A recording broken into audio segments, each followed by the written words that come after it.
Assalamualaikum warahmatullahi wabarakatuh. Perkenalkan, nama saya Makrahim Simamora, NIM 0203203082. Adapun tujuan saya untuk melaksanakan tugas pribadi ataupun individu yang diberikan oleh Bapak dosen pengampu, yang mana tugas yang berjudul hukum jual beli. Baik, di sini saya akan menjelaskan bahwasannya hukum jual beli harus kita ketahui beberapa hal. Yang pertama, kita harus mengetahui apa saja macam-macam hukum jual beli. Yaitu jual beli ada 3 macam. Yang pertama, jual beli barang yang kelihatan. Yang kedua, jual beli yang disebutkan sifat-sifatnya dalam janji. Yang ketiga, jual beli berada yang tidak ada. Jual beli benda yang kelihatan, maksudnya pada waktunya melakukan akad jual beli kepada konsumen. Apa saja itu dasar hukum jual beli? Dasar-dasar hukum jual beli artinya bahwasanya Allah telah menghalalkan jual beli dan mengharamkan riba. Yang bahwasanya Allah berfirman dalam surah Al-Baqarah ayat 275, wa ahallallahu al-bai'a harramar riba. Dan apa sih pengertian daripada secara istilah dari hukum jual beli? Adapun secara istilah, hukum jual beli dalam Islam adalah transaksi ataupun tukar menukar yang memiliki dampak, yaitu bertukarnya kepemilikan, atau yang disebut dengan dalam bahasa Arab takabbudah, yang tidak akan bisa sah bila tidak dilakukan secara akad yang benar, baik dilakukan dengan secara verbal atau ucapan maupun perbuatan. Selanjutnya, apa yang dimaksud dengan jual beli secara bahasa? Jual beli dalam bahasa Arab disebut bai'.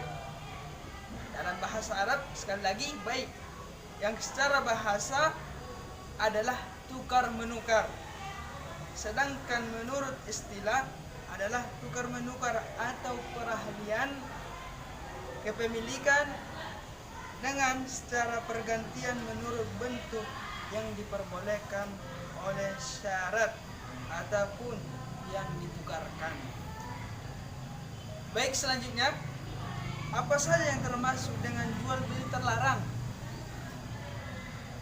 Adapun beberapa hal yang kita ketahui tentang jual beli terlarang agar tak keliru 11 jenis transaksi yang dilarang di dalam Al-Quran. Yang pertama, maisir ataupun yang disebut dengan reksibay.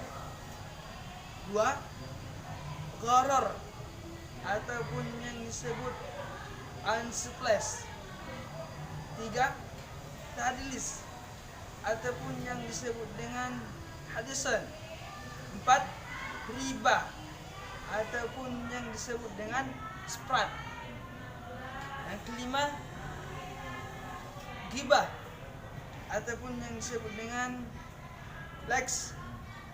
6, riwayah ataupun yang disebut dengan auto. 7, baik najas ataupun yang disebut dengan airix, aitiwais.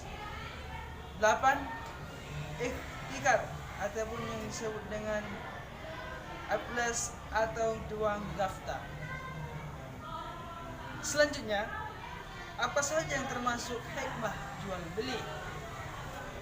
Adapun hikmah daripada hukum jual beli yang benar, yang pertama, mencari dan mendapatkan karunia Allah Subhanahu wa taala.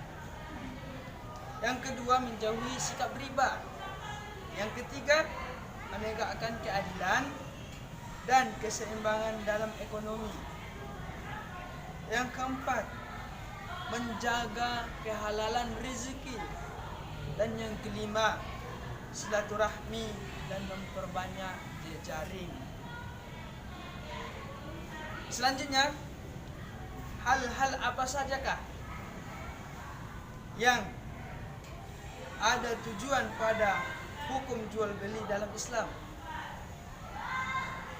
Dalam firman Allah Subhanahu wa taala yang sekira artinya Allah melarang menjual barang yang haram dan najis, maka Allah melaknat orang-orang yang melakukan jual beli. Diharamkan seperti menjual minuman yang memabukkan ataupun yang disebut dengan khamar, bangkai, babi lemak, bangkai dan berhala. Yang selanjutnya, apa saja contoh hukum jual beli terlarang dan tidak sah? Ada beberapa contoh hukum jual beli yang tidak sah ataupun yang disebut dengan yang dilarang. Yang pertama, jual beli yang menimbulkan riba. Misal, kredit dengan cicilan yang sangat tinggi. Dua, jual beli hadir bat yang menjadikan calo ataupun orang dalam yang disebut dengan orang desa pedalaman, jual beli nasi, jual beli di atas jualan saudaranya. Itulah yang disebut dengan jual beli najisi. Yang ketiga, makasih atas bantuannya. Yang disebut dengan seperti itu adalah yang disebut dengan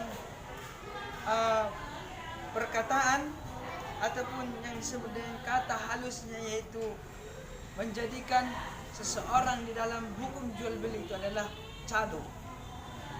Selanjutnya, apa sajakah transaksi yang diharamkan dalam Islam ataupun yang diharamkan oleh Al-Quran?